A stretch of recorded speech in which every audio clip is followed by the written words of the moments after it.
Smoking is more popular than religion, more addictive than sex, and more deadly than war. Like most people, you already know that smoking is dangerous for your health. But do you really understand just how harmful smoking is? In the Philippines, 28% of the adult population, ages 15 and above, smoke tobacco. Almost half of men, or 48%, and 9% of women smoke. Among youth ages 13 to 15, 17.5% smoke cigarettes, 23% of the boys, and 12% of the girls. 8% currently use tobacco products other than cigarettes, 8% of the boys, and 7% of the girls. Health consequences of smoking has conservatively estimated to kill over 73,000 Filipinos each year. Among youth ages 13 to 15, 55% are exposed to secondhand smoke at home and 65% exposed to secondhand smoke in public places. Almost 40% of adults are exposed to secondhand smoke in their homes, and 37% of workers are exposed to secondhand smoke at the workplace. Tobacco contains nicotine, a highly addictive drug that makes it difficult for smokers to kick the habit. Tobacco products also contain many poisonous and harmful substances that cause diseases and premature death. Most people don't know that the odds of getting sick as a result of smoking are really that bad, but when you do the numbers, that is how they come out. For many people, truly understanding the very real dangers associated with smoking becomes the motivating factor that helps them to quit. Although it can be a very difficult habit to break, smoking is ultimately a choice. It is your responsibility to choose whether or not you will continue to smoke. This documentary will enlighten us to know what are the things that we should do to save our lives.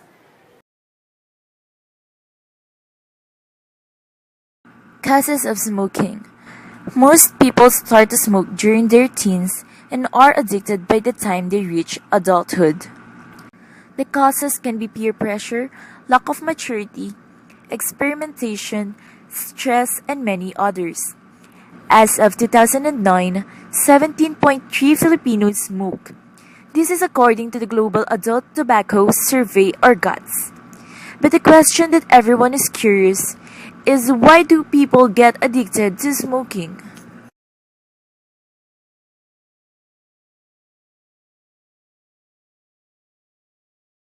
At first, peer pressure siya eh. Parang sinabi, bakit hindi mo to i-try, ganun. Tapos yun, tinry ko. Wala lang, try lang nung una, high school ako. Kids lang. Tapos yun, nag-umpisa na sunod-sunod. Pag bukas, bumili na. Yun, hanggang sana ka.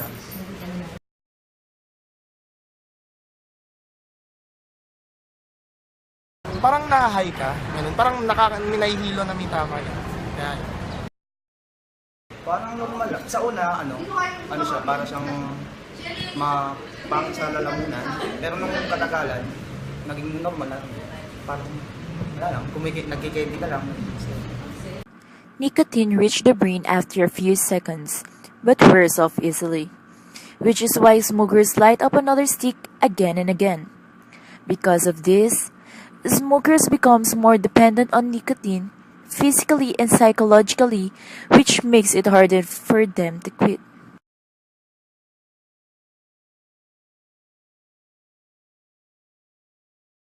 oo, alam ko. Ang cancer yung worst na alam ko eh. Oo, marami naman talaga nagkakasakit sa paligid. Diseases due to smoking. An example of diseases due to smoking are the following. First is the ever-famous cancer. About 20 to 30% of deaths due to cancer in Australia is caused by smoking. Second is heart disease. Around a third of all cases of heart disease in those under 65 years are due to smoking. Third is chronic bronchitis. A recurring cough together with frequent and increased phlegm. It occurs in about half of all heavy smokers. Next is stroke. Smokers under 65 years are around 3 times more likely to have a stroke than non-smokers of the same age. abdominal aortic aneurysm, the bursting of the lower part of the aorta leading from the heart that often leads to sudden death. Worsening asthma. Smokers with asthma have poorer asthma control, faster decline in lung function, more airway inflammation, and get less benefit from some asthma medications, compared to non-smokers with asthma and many more. Other diseases are peptic ulcer disease, or simply known as stomach ulcer, lower fertility in women, low bone density, and problems during pregnancy and childbirth. Effects of smoking to the environment. Smoking does not only damage one's health, it has an even greater impact on the environment. A single cigarette weighs less than a gram and emits about 14 milligrams of particulate matter, or PM 2.5, an indicator for air pollution. Cigarettes are also causes of land and water pollution. In the Philippines, cigarette butts are basically everywhere, on the roads, sidewalks, parking lots, and even on plant pots. They are also found on beaches and riverbanks wherein they cause the death of marine creatures and the contamination of our water resources. Cigarettes are made from dried leaves of tobacco, and to dry tobacco, wood is used in most countries. In order to parch 1 hectare of tobacco, 1 hectare of forest should be used. So, we can infer that the production of cigarettes is one of the leading causes of deforestation in the whole world. You think environmental degradation starts there? Well, think again. It actually begins in the planting of tobacco itself. Tobacco is a very fragile plant, which needs a lot of pesticides and herbicides for it to grow. Most of these pesticides have chemicals that enter the atmosphere and deplete the ozone layer. These chemicals also tend to leach into the groundwater, poisoning our water supply and killing wildlife. Solutions to these problems. What is the government doing in order to promote a healthful environment? First is the Republic Act No. 9211, also known as the Tobacco Regulation Act of 2003. One of the provisions of this act is that it prohibits smoking in public places such as playgrounds, food preparation areas, hotels, schools, and others. It is also banned to sell cigarettes 100 meters from any point away the perimeter of a school, public playground, or any other facilities frequented particularly by minors. Under this act, it also states that it is unlawful for a minor to purchase, sell, or utilize cigarette. Lastly, this act mandates that the producers put health warnings such as government warning, cigarettes are addictive. Second is Republic Act No. 10351. This is an act restructuring the excise tax on alcohol and tobacco products of RA No. 8424, also known as the National Internal Revenue Code of 1997. Excise tax is a tax paid to discourage the consumption or use of certain products that ruin the health or corrupt the morals of the common people. It is an addition to the 12% value-added tax. The main objective of these laws is, of course, to promote a healthful environment. However, they are almost useless if the smokers themselves are not willing to quit smoking. Remember, stopping smoking starts from the personal level.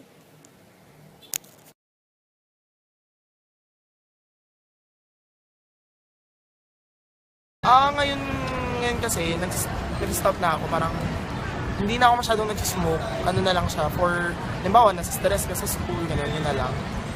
Kasi nag-cheerming ako eh. So, nakakahingal siya. Pag, halimbawa, bago ang bagyo kasi kasi may training ka, nakakahingal siya. Wala ka sa ngayon, wala pa naman. Masarap kasi.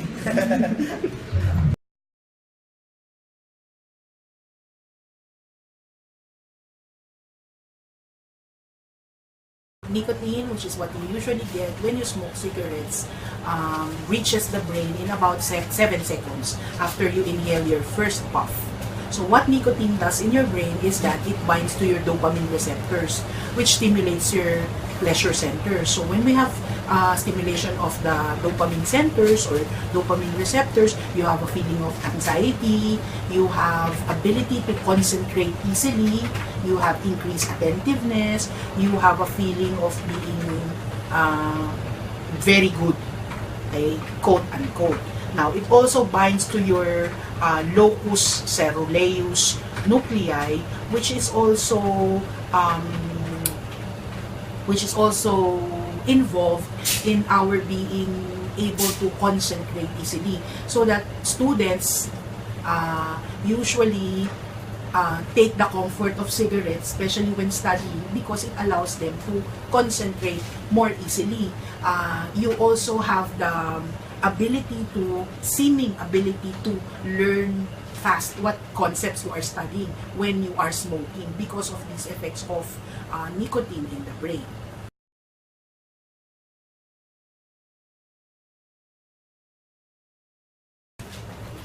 So nicotine use or substance use is now classified as an addiction. When we say it's an addiction, even if you know the health hazards of smoking, you still continue smoking because you have psychologic and physiologic dependence. Meaning that once you turn away, once you discontinue smoking, you suffer from the adverse effects of not smoking or not being able to get nicotine, not being able to get the pleasure and satiety that you would normally get with nicotine. So that it's very hard to quit smoking, because when you discontinue the nicotine use or the smoking use, you will want to still get the pleasure and satiety and the increased concentration that you would normally get when you are smoking cigarettes.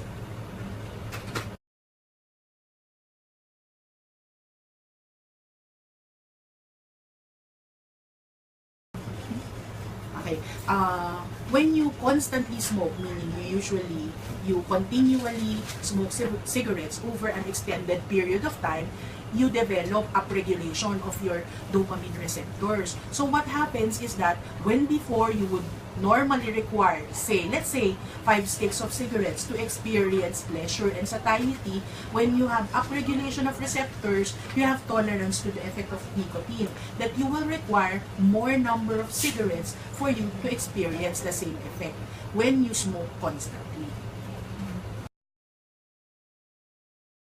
So what do you get when you stop smoking? The benefits of quitting smoking comes right away.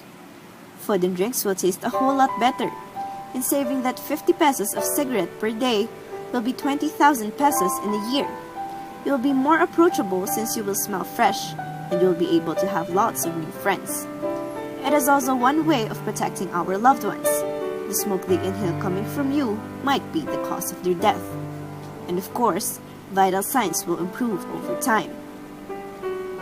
After 8 hours, carbon monoxide in the bloodstream returns to normal. The effect is you will feel less stressed and you will feel good.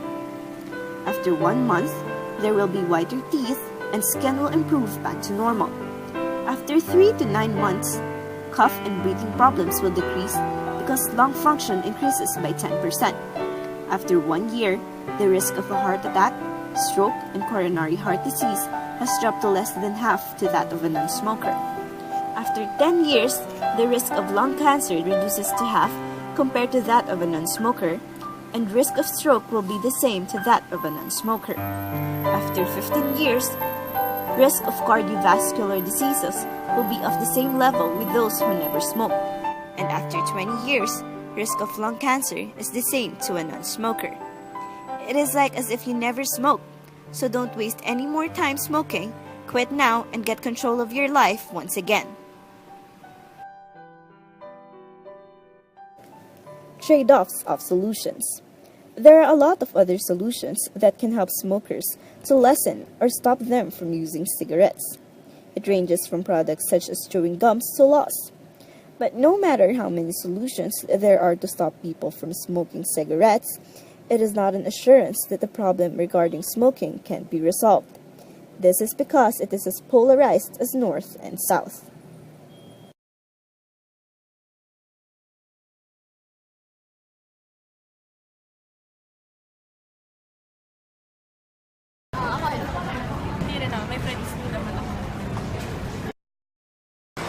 Para sa akin, hindi naman.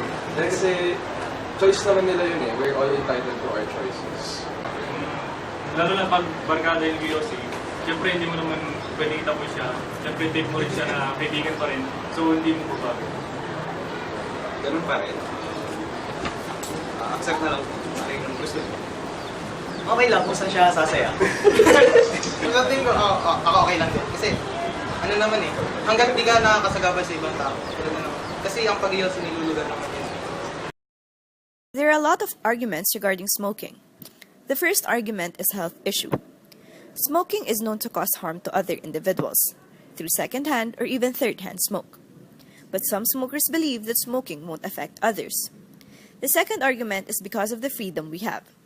We are free to decide whether or not we are going to smoke despite of all the complaints against it. But of course, the solutions made can help lessen the population of smokers. An example of the solution given are the laws created by the government. But even though there are laws passed, it seems that these are not implemented properly because only a few people know it and follow it.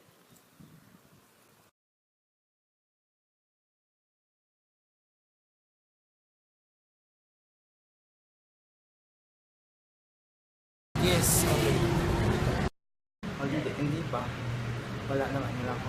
Basta nagsisiyosi lang ako.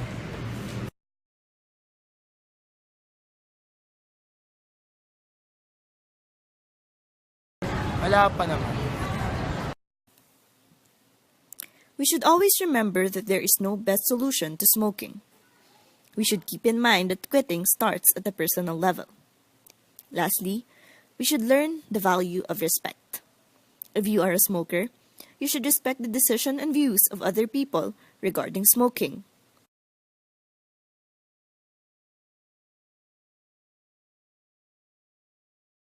Ako, personally, ayoko talaga. I mean, okay lang, sige, gawin niyo, pero hindi ko siya gagawin kasi feeling ko parang nababawasan yung buhay kapag nag-smoke and ayoko lang. Hindi dapat talaga yun. Kasi marami ding madadako. Hindi lang naman siyang may piktuhan. Pati nga sa paligid niya, piktuhan din. Para sa akin, hindi talaga. Kasi, mas pinapaaga mo yung pagkamatay mo. Hindi naman siya something to take for granted kasi talaga malaki yung effect niya sa katawan. Kasi bayo kami, pinag-aalalan talaga namin. Dapat lang nilugar hindi sa mga crowded places. Kung gusto mo mamatay ka, ikaw na lang. Kasi second hand smoke yung Nakakamatay siya. Tapos makakadamay ka pa ng iba. Kaya huwag na lang. Para sa akin, bawal talaga. Ayaw ko na. Ano eh? Nakakabala ka, tapos nakakakontribute ka pa ng butel.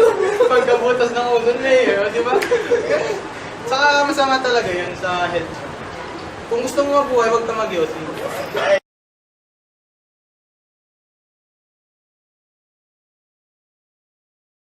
Kung hindi talaga nila kayang itigil, keep it moderate.